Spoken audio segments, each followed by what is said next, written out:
All right, we're good. Woohoo! Welcome everybody to part 5 of our Literacy Administrator series. Today's topic is the role of assessment in literacy. And we're excited to have you here for this very valuable topic that I know assessment seems like it could be kind of boring, but what we've realized is, as we've worked across the state, is that most folks are not aware of the differences in the types of assessments that can be used for literacy, and that's absolutely critical.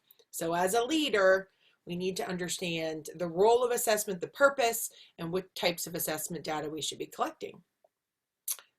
Let's just kind of review quickly the norms. You should be pretty used to this part by now. Be an active participant, use the chat box, use the polls, unmute your mic, talk to us. There's not that many of us. Let's have a conversation. Raise your hand if you need further clarification, and let's have as much fun as we can together collaborating. I'm Michelle Elia. I'm one of 2 Ohio literacy leads for the Ohio Department of Education. And I'm David Brobeck. I'm the Program Director of Graduate Education at Walsh, and we are part of the Ohio P20 Collaborative Grants. We're attempting on a statewide level to promote the science of reading in our training programs and then going out as part of our outreach, which this series is a part of. sure is, and it's critical because we know that without leadership, changes don't happen. Okay, today's objective, one objective, we're going to review the types of literacy assessments to be included in a school-wide assessment plan. So as you're working in your district writing local literacy plans currently, you should have an assessment plan as a component of that. What type of assessment data should you include? That's what today is going to answer for you. So welcome everybody. And we will record this, Michelle. If people are having trouble finding the recordings, it's under, if you go to Walsh Literacy Initiative, that's the channel I created to store all these videos. Awesome. Okay, so a really quick review of the literacy improvement pathway. We've discussed this one multiple times. And so we know that leadership is that first step, that it really ensures that everything else can happen in our district, which is why we're targeting this particular series to leadership. And today's topic is assessment. Now it doesn't, I know assessment's in that top row where we don't want to start there when it comes to systemic changes, but assessment is critical in that it lets us know how we're doing when it comes to these other pieces. So time, what to teach, quality of instruction, those are the 3 aspects of experience. And those are the 3 components of tier 1 instruction we want to be looking at. But we don't know how we're doing with those 3 without the assessment data. So assessment is going to be the dipstick to let us know how we're doing when it comes to time, what to teach, and quality of instruction. It tells us what changes we might need to make. In addition, assessment also tells us if we need more professional development, if we need to purchase supplemental instructional materials. Learning Forward is an organization that I respect immensely, and Learning Forward, they really focus on the importance of high quality professional development for educators and high quality instructional materials. But our assessment data is going to let us know if there's a need for those things in addition to what's already being provided by the district. The assessment data also is going to tell us what interventions our students need, because we know as part of MTSS we have to have targeted interventions based on data. Well, we need to know what data collected for that. So assessments really are going to give us an indication of where we are on this pathway and what adjustments we need to make. So your first question, it's a review of the literacy pathway. What are those 3 primary levers for systemic changes that have the biggest impact on literacy achievement? So what are those 3 primary levers that Tim Shanahan said can have the biggest impact on literacy achievement? Thinking back to the pathway. Just a quick review, type them in the chat box or unmute and tell me, what are those 3 levers?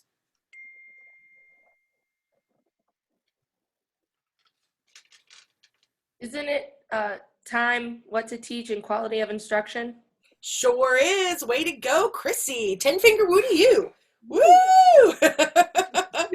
Excellent, excellent, absolutely. So time, what to teach, and quality of instruction. And those are those three components of tier one core instruction.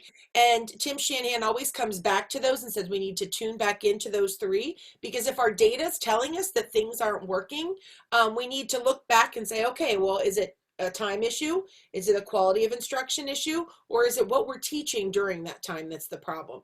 And so we need to take a look at those three components. Nice. Dr. Brobeck, anything to add before I move on? No, we're, again, when people take on leadership roles, model these things. There's nothing more important than people seeing you put in the time and making sure that you're there alongside them. And it gives you two tools that I want to think about initially. Parents who ask questions because you've been in the pit, you know what the answer. And then the people you're working with notice that you're there. Absolutely. And when it comes to time, it's leadership that sets that time up and makes sure that it's being used appropriately as well. So yeah, absolutely. What do you it's that walking the talk, right? Okay, let's move into the role of assessment. Here we go. So that's the bulk of our topic for today, guys, is the role of assessment. What assessment data should we collect? How should we be using it? And we're going to kind of dig deep into each of the different assessment types. But we have a little warm up to kind of get you ready. So you're going to use your space bar for this. So this is the front screen, provided you haven't changed your defaults, press and hold the space bar and say hello. Let's just test this out. Press and hold, say hello. Hello. Hello. Hello. Perfect. So it's a quick unmute, right? If it didn't work for you, if you didn't hear yourself say hello, just unmute the old-fashioned way. But you're going to respond here, true or false, to each of these. This is going to be our advanced organizer, to quote Marzano. I did learn from the best at Walsh University, so we have an advanced organizer here. Okay, so number one, you're going to tell me true or false. A universal screener collects evidence 3 times a year from some students. True. False. False. That one is false, and it's because we collect it from Every All. student. all students. Excellent. Good. A universal screener must be valid, reliable, and efficient. True or false? True. True. True, right. And that efficiency piece is huge. If your universal screener is taking you 30, 45 minutes a student to administer, that's way too much time. And we need quick data, quick data. Okay. All diagnostics require parent permission to be administered. True or false? False. Nice. See, I might not even have to do this session. You guys already know this stuff. Absolutely. It is false. Now, there are some formal diagnostics that we need parent permission for, but informal diagnostics do not require parent permission. And so that's why we like to use those, because we can get quick data on our students and we don't need to start that referral for special education process, which takes us down a completely different rabbit hole that we are not looking to do. We want to be able to intervene and offer appropriate interventions without starting a special ed referral process. Okay, number 4, progress monitoring is used to show rate of improvement or responsiveness to or effectiveness of instruction. That was a long one. I apologize. True. That one is true. Very nice. Number 5, walkthrough data can be used to determine adult implementation fidelity of practices. True. We need that. That's critical data. If you're writing your local literacy plans right now, we want that walkthrough data so that we can, really determine the fidelity of what's being implemented, because that's going to play a role and a factor in determining, why our assessment data looks the way it does. Okay. Number 6, the RTFI can be used to measure student progress. Now, if you don't know what the RTFI is, this one could be False. It is false. So the RTFI is used internally as a self-assessment of our practices within our building.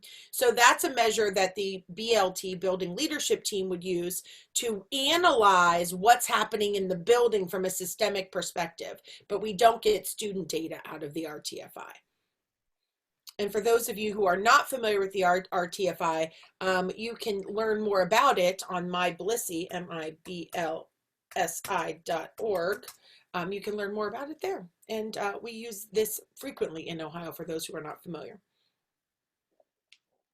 Okay, so you did well. This is, if you remember nothing else from this session, I will hopefully you remember this slide. Are you ready? This is the most important piece of information about assessment. And actually, this came from my friend Beth Hess. Here we go. Ready? Assess less, teach more. That's the best piece of advice I can give you. Assess less, teach more. You should have an assessment plan as a district, but it shouldn't be so convoluted and bogged down by so many different types of assessments that we are spending most of our time assessing and not teaching. That's a problem. Here's why. Assessment doesn't change outcomes for kids. Great teaching does.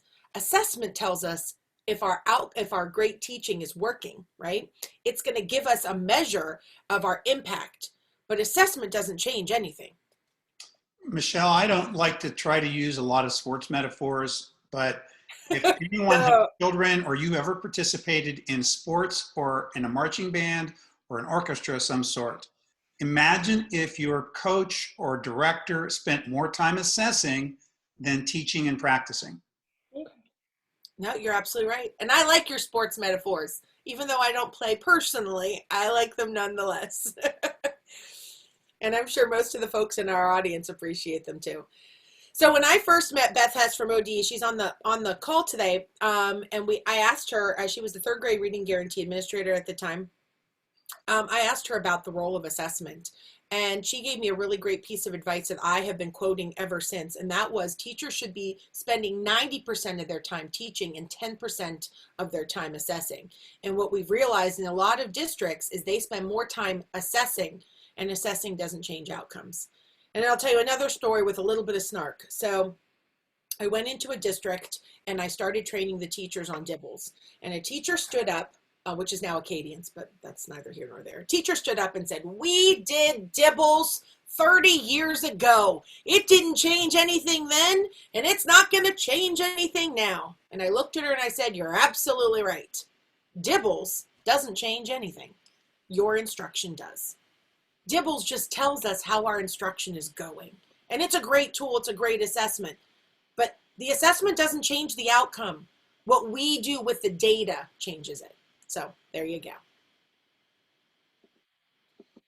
So that's my funny story about assessment. And again, I'll quote Beth on this. Assess less, teach more. There you go.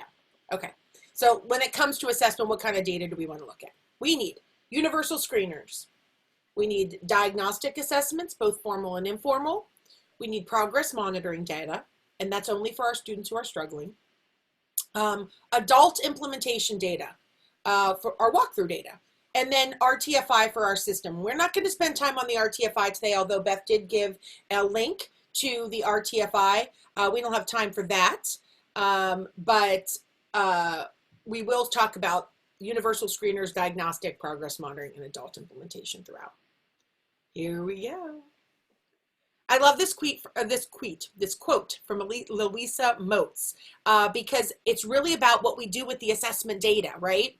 It's not just looking at it. It's not just admiring it. We can hang it on a wall even. People have great assessment walls. But if we're not doing anything with it, what the heck is the point of collecting it in the first place, right? And so Louisa Moats says one of the persistent problems in classrooms is translating that assessment data into differentiated instruction and progress monitoring the effectiveness of our instruction.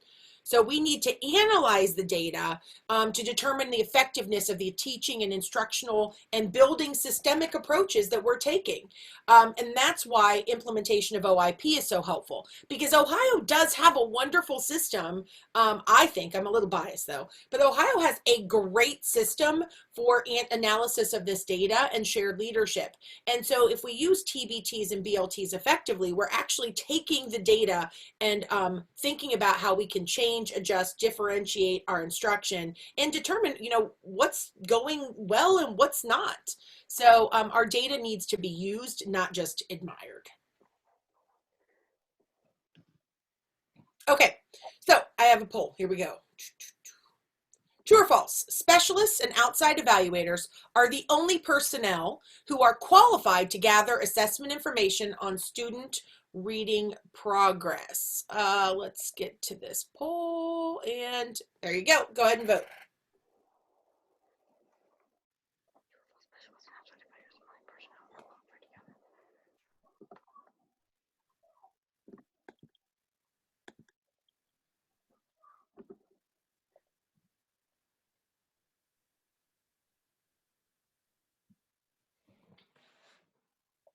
Okay, I'm going to end the poll and share the results. And 96% said false.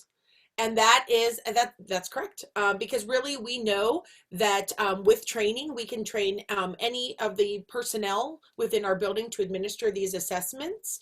And so we just need to provide a little bit of instructional support and training on this, but especially those informal diagnostics. I can train a lot of different people to give those assessments, give them very, very quickly. It's really, as a leadership, it's your decision on how you want to structure how the assessment data is collected. When we get to universal screeners, we'll talk about that a little bit more. So let's start with universal screeners. I think of universal screeners as the thermometer.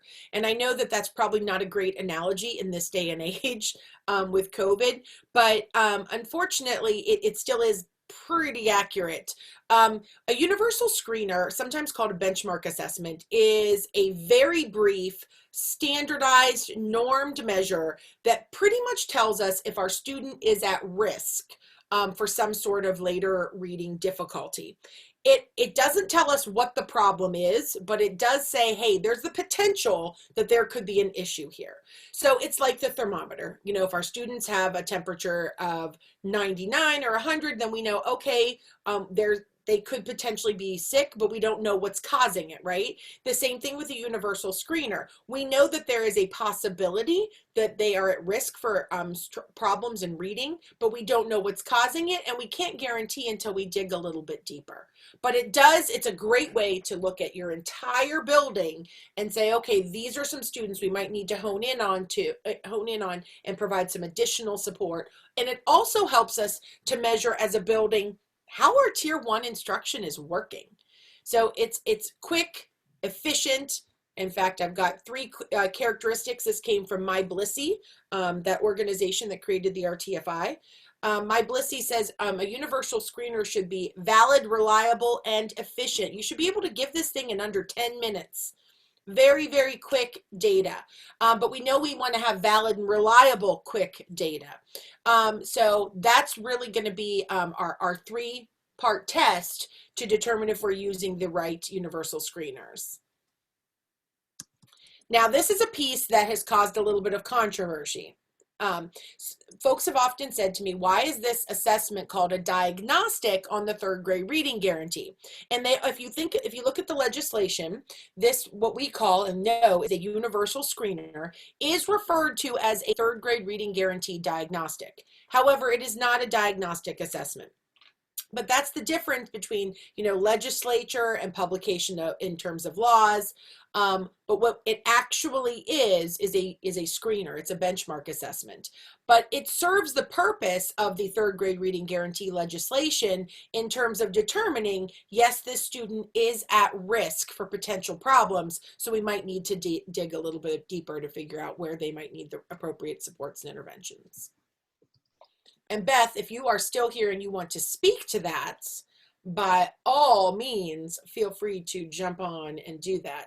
I don't want to go down a rabbit hole with this, but I know that's a question we get all the time. Any concerns, questions for the good of the order on this? Oh, it turns out I said it perfectly. Huh. Okay, then let's move on and go a little bit deeper with universal screeners. Because we know this is data we should be collecting by Ohio for, Ohio law says K through 3. We have to collect this data and we have to report it. That's how we determine students on track versus not on track if we're writing RIMPs. But we should be collecting this data 3 times a year. And again, I'm going to go back to that: brief, efficient, valid, reliable. We should be able to collect this data very, very quickly. And this is where leadership now comes back into play, because as a leader, you can determine who collects this data. In some buildings, all teachers collect it. In other buildings, there's a team of select teachers who are trained to collect this data. They go in and they collect the data from all the classrooms in the building. And that's really a leadership decision, knowing your team, your teachers, how you want to do that, your schedule, your building. Anything to that particular point you want to speak to, Dr. Brobeck?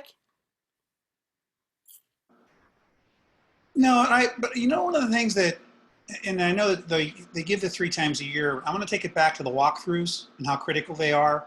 And for the administrator who thinks that there's not enough time, again, we use the 5x5 model, which is 5 minutes, 5 classrooms once a week. It's cumulative on how much impact that can have. Absolutely.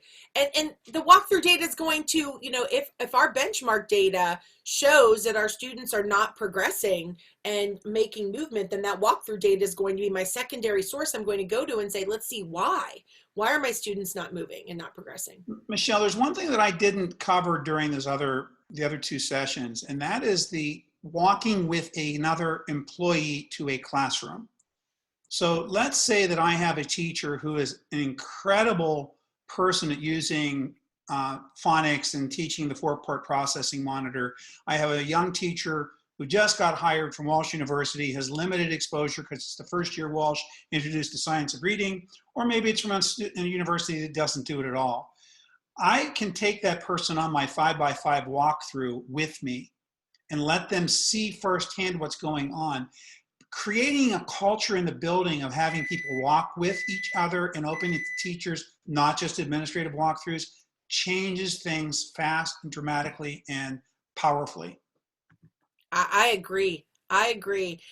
Instructional, even whether you call them a walkthrough or an instructional round, we need to have opportunities to see each other in action. Absolutely. Okay, so I'm going to continue on with the universal screener here. So leadership, you're going to determine who gives this assessment, whether it's a team that tests the entire building or every single teacher tests their own students. I know that some buildings like to have every teacher test their own students because they want the teachers to be connected to the data. And they want them to really see what's happening with their students in real time.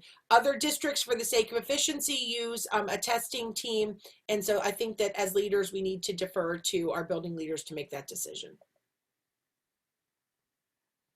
So, and that should say what if, not what is. So another question I get all the time is, what if my district uses a screener that does not assess necessary literacy skills, like phonemic awareness, for example, in kindergarten and 1st grade? And this is very true. We look at a lot of, I work with a lot of districts that collect universal screener data that, number one, isn't very efficient. In other words, it takes a long time to gather the data, but then it's not really usable. So, I mean, obviously, one option is to, as we consider, budgets and assessments, consider adjusting our universal screener data. But other options are still use the universal screener as it was intended as a thermometer. It's going to give us a temperature check and then have better diagnostics in order to go deeper. So that is my other piece of advice for districts that have those issues. Everyone knows I'm a little partial. Ames, Webb, and Dibbles. Well, Acadians now. Acadians is not Dibbles. Acadians and Ames, Webb are 2 amazing assessments that for universal screeners that provide a lot of great data. But not everyone uses those assessments. And so we need to just have really great screener or diagnostics to go deeper after we collect the screener data. Okay, so universal screeners do have limitations. They can predict long-term outcomes. They can identify students at risk in a very quick way, and they can direct us toward resources for prevention. But they do not precisely tell us where to start our interventions, and they don't identify all the skill areas that might need to be addressed. So they don't take us deep enough to plan our interventions specifically, but they do tell us which students are going to need interventions, and that's helpful. I also like using the benchmark data or universal screener data to really see if tier 1 core instruction is working. So as we think about what to teach, quality of instruction, and time, we need to know if those 3 pieces are working, and the benchmark assessment is going to tell us that. And hopefully it's going to tell us that in a very quick, easy way. Under 10 minutes, one of the things I love about Acadience or Dibbles is I can administer that assessment in 6 minutes per child. Incredibly efficient, and I know if tier 1 instruction is working. Which brings us to another poll. Okay. Most of you have hung out with me before. You know this answer. What percentage of students should score at or above benchmark to indicate that tier 1 instruction is effective?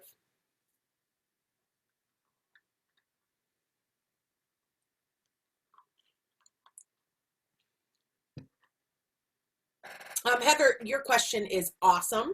Heather asked for recommendations for screeners at the secondary level. Well, Dibbles, Acadience and AimsWeb go all the way up through 8th grade. And we're going to talk in a second about high school, because, you know, my Blissy says that you don't need to give a universal screener to each and every student at the high school, simply because you have a lot of early warning indicators by that point that you already know who your students are at risk are, in which case you can just start assessing them to go deeper to determine what areas of intervention are necessary.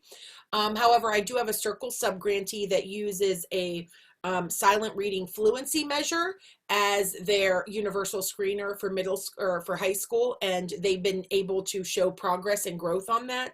And so that's also a suggestion. And I'll share that one with you in a second, because I think it's coming up on a later slide. Great questions.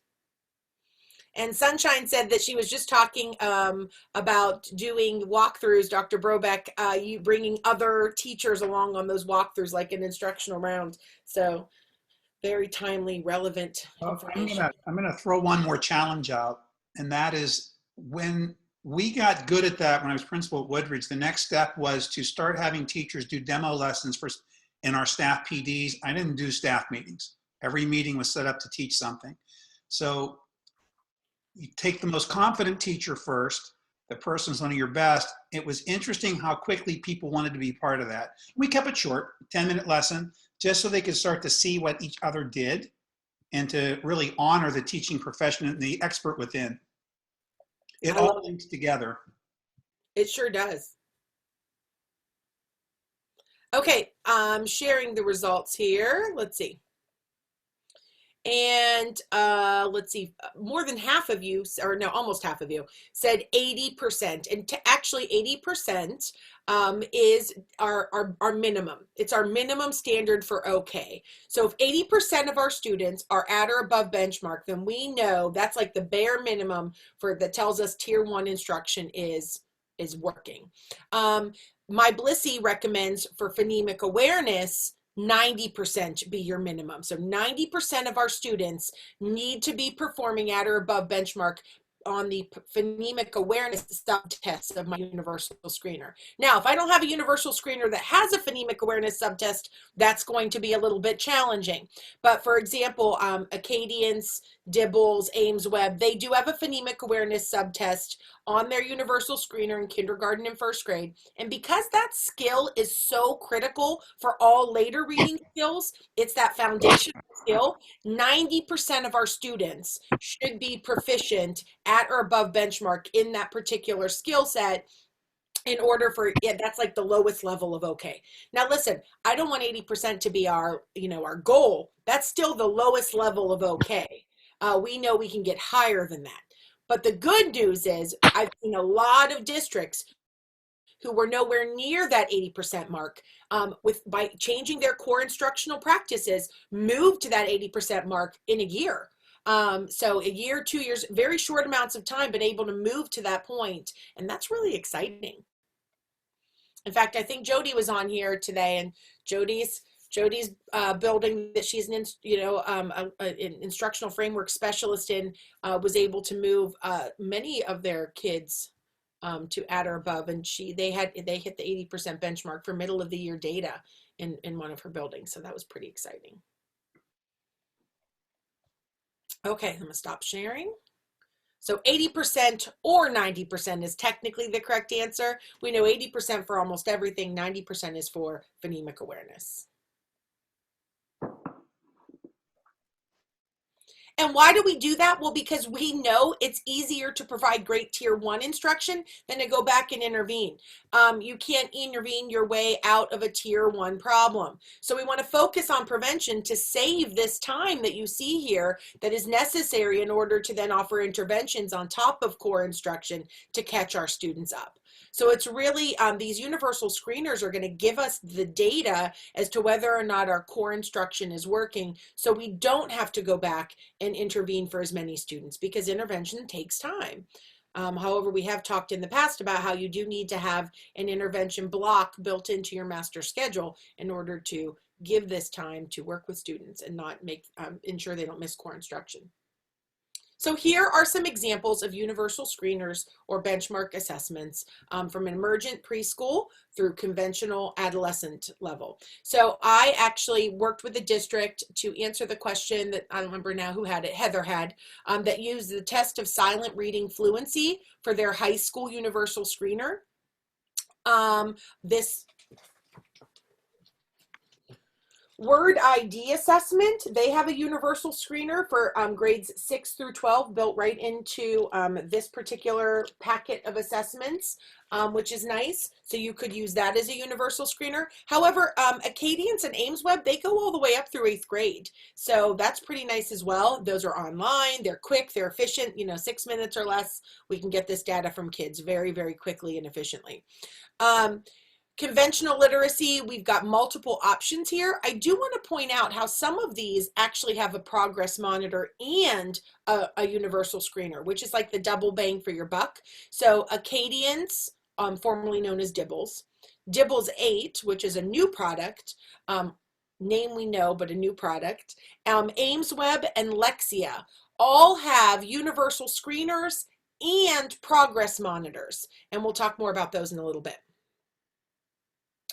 Now, one of the things that came out of my Blissy is that for high school, you don't necessarily have to give a universal screener to all students. You can use your early warning indicators, which by the time they've reached high school, you've got a lot. You know things like attendance, behavior data, how they've done coming all the way through the grade levels. You've got this data. You've got state test results coming through the grade levels that you can pretty much determine already which of your students need more intensive assessments, need the follow-up. You've got a lot of other data that kind of works as your universal screener, and they call them early warning indicators at my Blissy. So you could use these early warning indicators, and that way you can save time and not give a universal screener to every single student at your high school.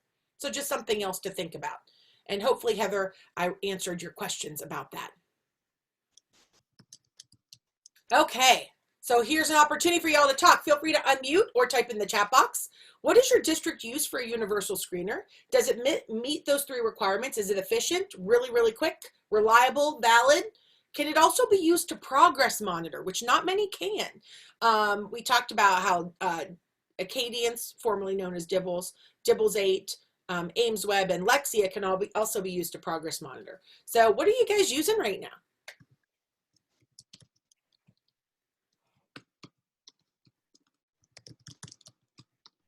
And remember, we want to assess less, teach more. So we don't want multiple. We want to try to keep it simple, right? So I'm seeing a lot about, Dibbles, which is now Acadians. I know that name change thing, it'll be official by the end of this year. So does NWA have a progress monitoring built into it? Because I didn't think it did, Allie. Well, for my district, a lot of teachers use that data to help them with progress monitoring. When I did lawn terms and stuff, right? They did for to determine who was on a ramp and who we're gonna progress monitor. I'm not so sure if they have that in there for that, but based off what I've seen, like when I was doing my long terms and stuff, I saw many, like, and I was using it for myself as well for progress monitoring. So, Right. So yeah, it's administered 3 times a year. So it does give us that, the 3 time a year data, but it doesn't give us anything in between. And so that's just something to kind of think about. That there is no in between data. So it's technically not a progress monitor, although but you are seeing progress. You're correct. Absolutely, in those 3 times a year.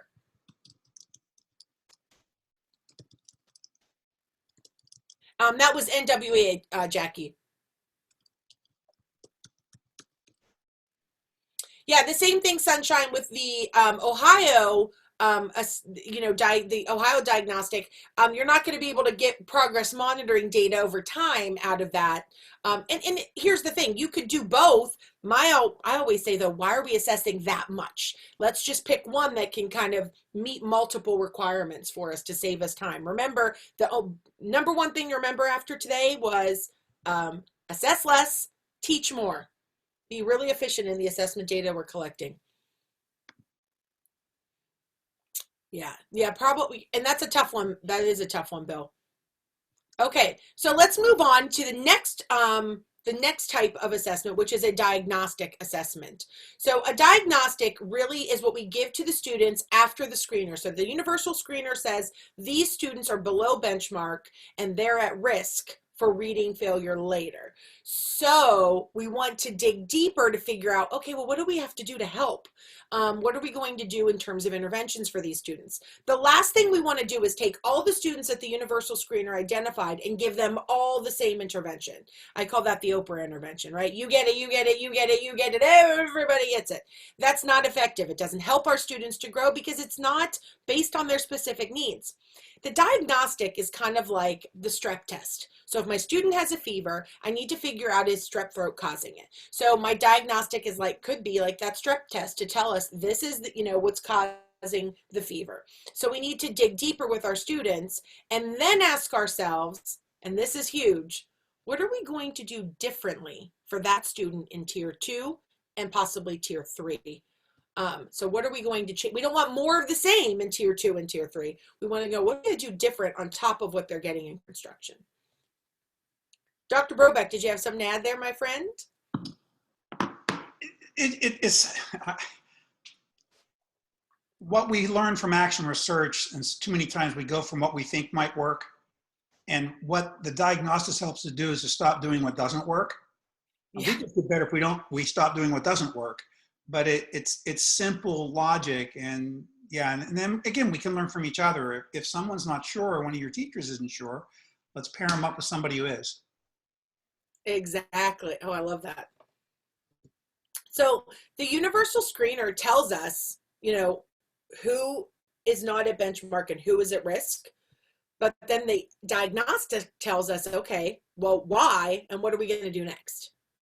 And that's why diagnostic assessments are so stinking important, because then they help us to determine our next steps. So the purpose of this diagnostic is to learn more about what instructional approaches will best meet the needs of the students. And this is from Susan Hall, and she's written a book on this topic, but she's also got a couple really great articles, really with like the best practices in assessment. So I highly recommend you take a look at those. They are awesome, awesome resources. So here's the thing with diagnostics. They do take a little bit more time to administer, although I still recommend efficiency matters. For example, I can give a decoding survey to my students in about 15 minutes or less. And that's still very, very efficient. I'm not spending 45 minutes working on an assessment with a student because, again, assessments don't change outcomes. Good teaching does. But I want to be able to get usable data that tells me what I have to change in my intervention for that student. So we don't give diagnostics to everybody. I only give them to some students. And I will tell you, like I've worked with districts that have learned about things like the PAST, awesome diagnostic assessment. But they give the PAST to every child. I typically don't give the PAST to every student. I give the PAST to students that my universal screener have identified are below benchmark. And then the PAST might be my next step to determine if phonemic awareness is a factor that's causing their reading difficulty. So they provide this, the diagnostic assessments provide much deeper insight as to what's causing the reading difficulty. So things like the past will tell me if the issues in phoneme blending, segmenting, deletion. The phonological awareness cool tool at the preschool level tells me if the issues at the onset rhyme level, so k, up, st, art, or it tells me if the issues even at the syllable level. Backpack. It tells me what level the phonemic or phonological awareness deficit's at, so I can intervene appropriately. But we can also use diagnostic assessments about vocabulary, about phonics. Really great reading has amazing free diagnostic assessments for decoding and for phonemic awareness. I highly recommend them. Readsters has a wonderful diagnostic assessments. 95% group also has wonderful diagnostic assessments that are going to give us fabulous data. I also, for diagnostic assessments, I love this book, which is the Core Literacy Assessing Reading Multiple Measures book. So it's got a lot of great informal diagnostic assessments that any teacher can be trained to provide to students. So why do we use these assessments? Because now we can group students appropriately based on their needs. So we're not putting all of our students together in one intervention. I can determine this student needs a phonics intervention on digraphs, starting with digraphs, and then working their way through the phonics scope and sequence. But this student over here needs to be in a group that's still on short vowels. And then these students over here need to be working starting with vowel consonant E and working their way through the phonics scope and sequence. So I can really differentiate my interventions. They'll also tell me, hey, listen, you know what? These kids, none of them need phonics interventions. Their issue is fluency. They can decode the words. They're just not, they don't have that prosody and rate yet with fluency. So we need to work on fluency instead. And I'm really on this fluency kick right now because I've been listening to Jan Hasbrook and I bought the 6-minute solution and I'm really excited about that and those little diagnostic assessments for that too. But I love this quote by Susan Hall. It's a little snarky. If a school isn't going to differentiate the intervention, the diagnostic is a waste of time. Don't collect the data if you're not going to use it. Sunshine, I'll find that article. There's a great Susan Hall article about the critical components of assessment, and I will find that for you.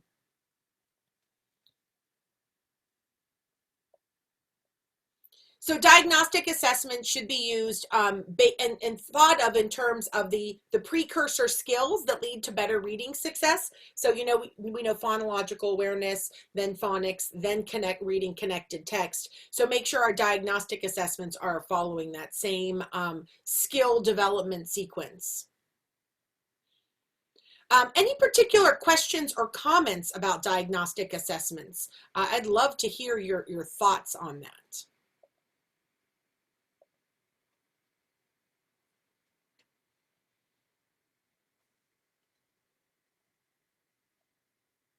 You guys are awfully quiet. You're just taking it all in. Michelle, do you know of any free oral reading fluency assessments? Yes, there are multiple. In fact, all the Dibbles ones for progress monitoring and universal screeners are free. But there are on, you know, a lot of different CBM sites, quick, easy, oral reading fluency, diagnostic measures that you could use very easily. I know the ones from the 6-minute solution, I thought those ones were free. No, those ones are not. But I think the ones from 95% group are.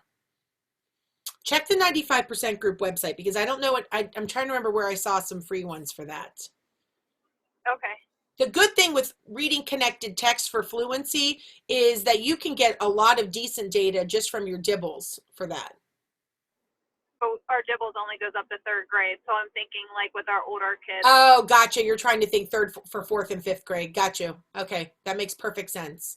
Yeah. Let me look into that. Is this Jody? I will look into that and I can email you some suggestions, girl. Okay, thanks. You are so welcome. But I will tell you, this book has a ton of them. This Assessing Reading Multiple Measures has a lot of little fluency diagnostics built right into it. Okay, so We want to make sure also that we are, again, looking at that scope and sequence because we want to pick diagnostic assessments that break down those sub-skills and that have a complexity of skills over time, that they have separate indicator scores, that they should have multiple forms so we can gather pre and post data, or even 3 times a year. We want to administer it based on a suggestion for different grade levels, and that they've also been normed for those grade levels. So even those really great reading ones, they've got cut scores by grade level, which is nice. Short administration time. Again, we want to spend most of our time teaching, not testing. So we want to give something really quick. And we don't need to administer all the skills at a given time. So these are all characteristics from Susan Hall of great diagnostic assessments. The really great reading one is just easy, right, Sunshine? It just makes sense. Okay, so I'm going to continue on because I'm looking at the time going, oh, mama, you're talking too much. Really quick on this one, can you use spelling errors and written work to get diagnostic information about a student's reading subskills? Yes or no? Unmute your mics and tell me. Yes. Yes. Yes. Absolutely we can. Absolutely we can. I could usually look at student work samples and know right away if they have a phonological error or if they have an orthographic error that's going to require intervention. And that tells me, am I going to intervene in phonemic awareness or am I going to intervene in phonics? And I can tell that just by looking at writing samples and written work. So absolutely do not underestimate their power in a TBT to give you diagnostic data. Now, I promise to differentiate between formal and informal. Here's the difference. Formal, I need parent permission. And then it's going to be administered by a school psych or an intervention specialist, someone who's had the appropriate training and is able to administer that assessment. Informal assessments can be administered by any staff member that the leadership determines with very little, as long as they've had the amount of training necessary, which is usually very, very minimal. They are reliable and valid. However, I don't need to have parent permission to administer these diagnostics because they are informally administered. And so examples for my informal would be like that really great reading assessment, the past. I don't need parent permission for this. This doesn't start the clock on evaluation and identification for special education services. All of the assessments in this particular book, these are all informal, no parent permission, but it's really quick data. I can learn how to administer these assessments very quickly, easily, and then I've got data that I could use to inform my instruction. And so I gave you multiple examples of different informal diagnostics. These are not the formal ones, these are the informal ones. So my question for you now for your chat box is, do you use, in fact, oh, actually, let's poll this one. I think I want to poll this. Does your district use a variety, not just one, but multiple types of diagnostic assessments to pair students with interventions?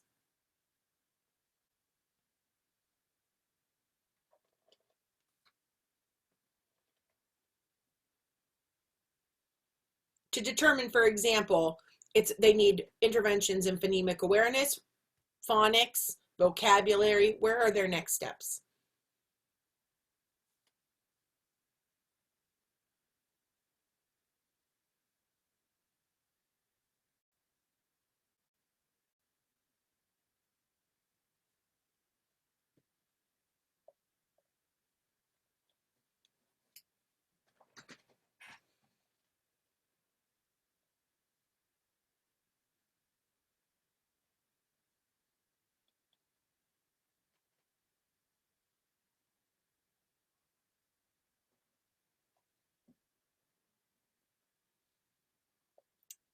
I only have about 16 of you have voted, but I'm going to end the polling and kind of share. And the majority said, yes, you do use a variety of diagnostic assessments, but there are still a lot of people that are not. And so that's something that we need to keep in mind, is that we need to ensure that we don't match students to interventions without the appropriate diagnostic data to let us know that that's what we should be doing. Our assessments are really going to be the tool to tell us our next steps. And there was a question, can I go back to this? That is unfortunate if that's not in the handouts. I thought I put every single slide in there. So you can get a screenshot of that if you'd like. Sorry, Lauren. I can update those. So for those of you who are not using these diagnostic assessments to kind of determine the next steps for interventions, I highly recommend you take a look at this list, or give me a call or follow up with email, and we can help you kind of figure out how to get some of these assessments and put them in place as part of your assessment plan. That's why decision rules are so important.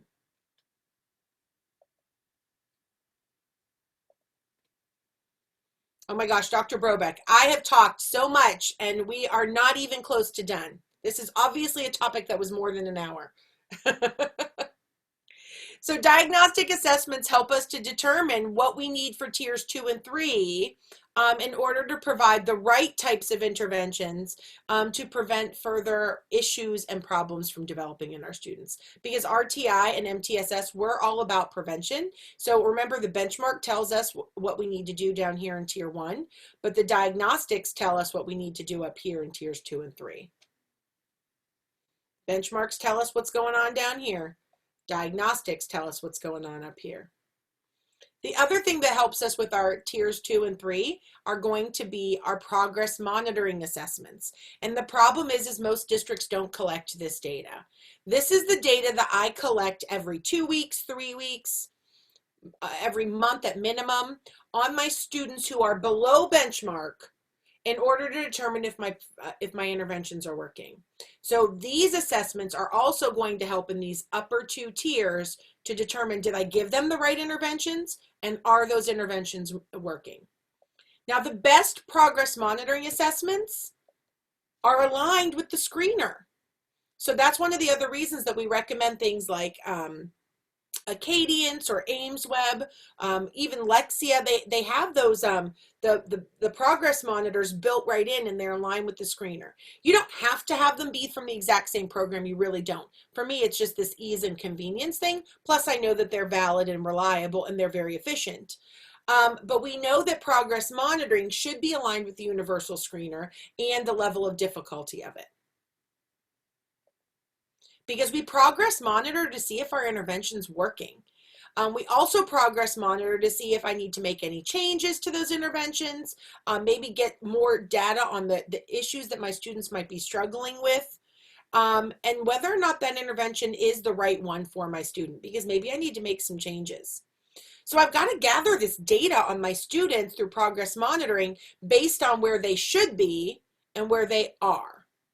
So I take a look at, this is the performance standard. So my students should be up here, which by the end of the year, they should be up here. And am I giving them, my progress monitor will say, well, am I giving them the right interventions that's going to get them there? So we need to have some sort of a progress monitor that's going to show that progress over time to see if my students are coming close to reaching the standard. So it's not just about getting better, it's about getting better enough that they're going to potentially close the gap and reach the standard. Multiple folks have talked about one of the issues with RTFI is not that the students don't progress, it's that they don't progress enough. So we want to make sure that they're progressing enough in order to achieve the grade level standard or benchmark. And that was a lot of talking on that topic. Are there questions or concerns about that?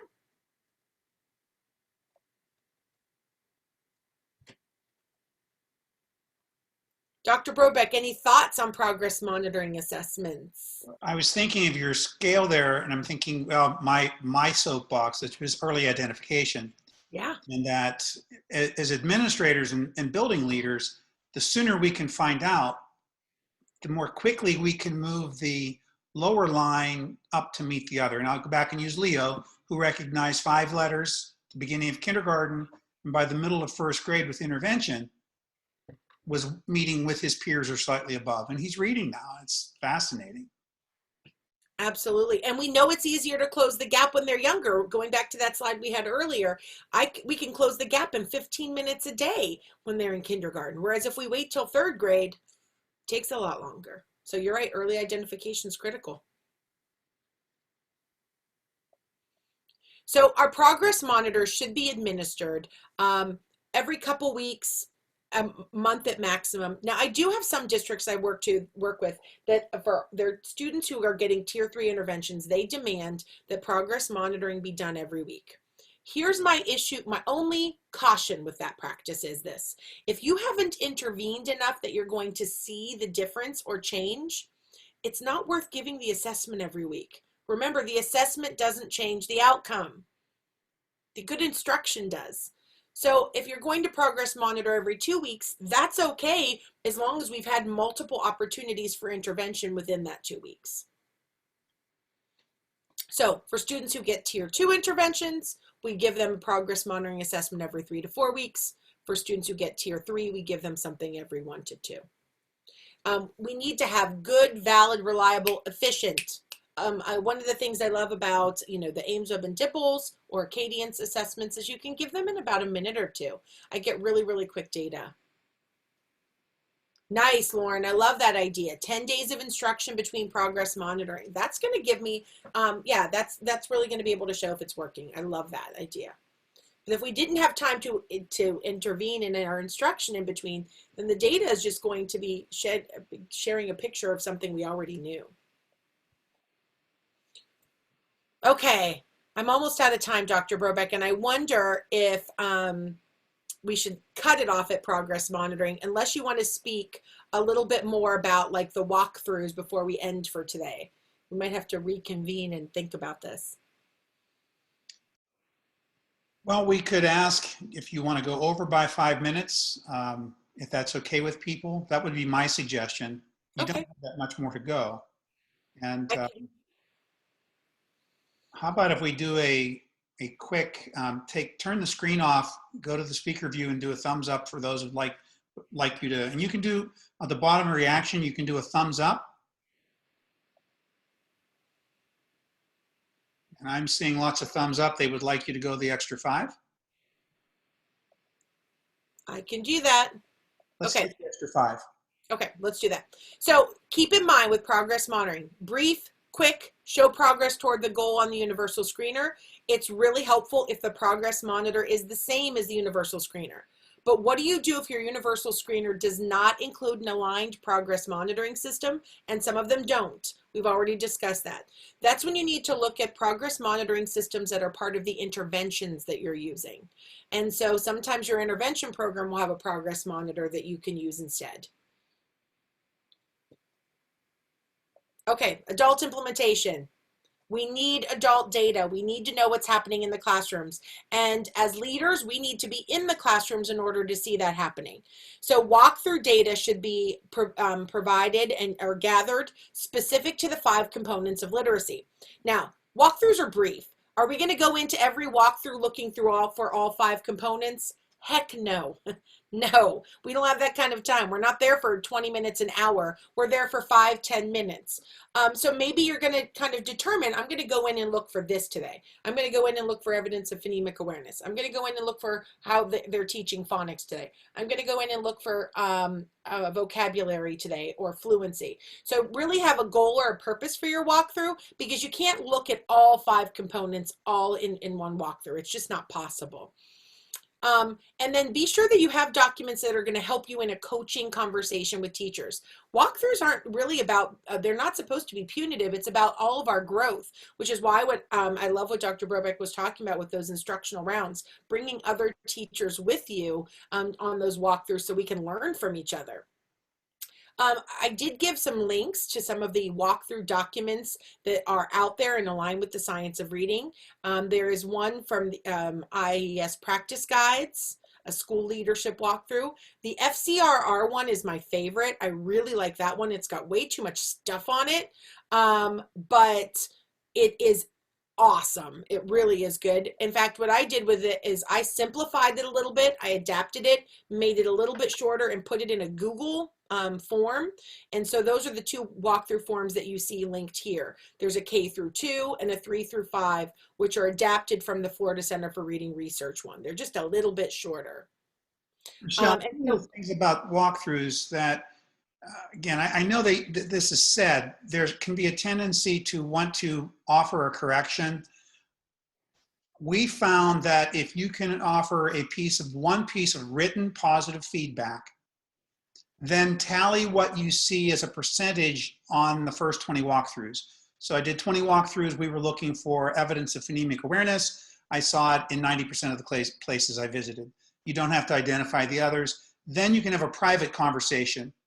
On another walkthrough, as you take the person who's not doing what you want and walk them into a place together. It's less threatening and it produces the best results. That's awesome. Absolutely fabulous. Absolutely right. And that's the kind of data we want to talk about in a BLT as well. Is, 90% of the walkthroughs showed that teachers are teaching phonemic awareness every day. 90% of the walkthroughs show that we're teaching explicit vocabulary instruction. We're not identifying, we're not throwing anyone under the bus. But it is a coaching opportunity and conversation then for those that need additional assistance. So additional things we can look for at our walkthroughs are ensuring that all of our students are receiving core instruction. I did a walkthrough in a building, I think I mentioned to you, just to see what was happening in the literacy block. And I went into every classroom for their literacy block, and I found that all of the classrooms had students who were being pulled out or came back in during the literacy block. So what that told me was 100% of our students aren't getting core instruction. And that was really valuable information. So there's other things we can look for. So ensuring that all students are part of it. Making sure that all of our students are educated in their least restrictive environment. And that maybe only literacy is taught during the literacy block. Just doing a walkthrough to make sure that they're only doing reading, not working on a math worksheet today. So other things you can look for. That's not so bad. We're at 11:01. We are just a little bit behind. That's not bad. Right. Okay. After the webinar, if you haven't had a chance to check out some of the other PD that Carolyn Turner and I are doing for the state of Ohio, please, oh please, oh please check them out. I'll put links in the chat box for you. And if you haven't listened to Emily Hanford yet, listen to her. Hard Words and At a Loss for Words should be at the top of your list. Step-by-Step Learning is doing a lot of free webinars right now. Keys to Literacy is doing free webinars right now. Get involved in the free PD that's available because there's so much conversation about the science of reading. Follow me on Twitter, and I always link free PD as well. I'll put my Twitter handle here, because every time I hear of somebody else doing free PD, I put it on Twitter. I know someone said they've been listening to Lynn Stone. All of her webinars are free. They're in Australia, but they're all available for free, and they've been wonderful. And now take a second and analyze how we did today. And then Dr. Brobeck, do you want to ask them about their thoughts about another session? Michelle and I were talking beforehand, and we'll do the screen, once we turn the screen off, we can do this without the recording. Actually, I'm going to stop the recording right now because that makes people a little bit more comfortable.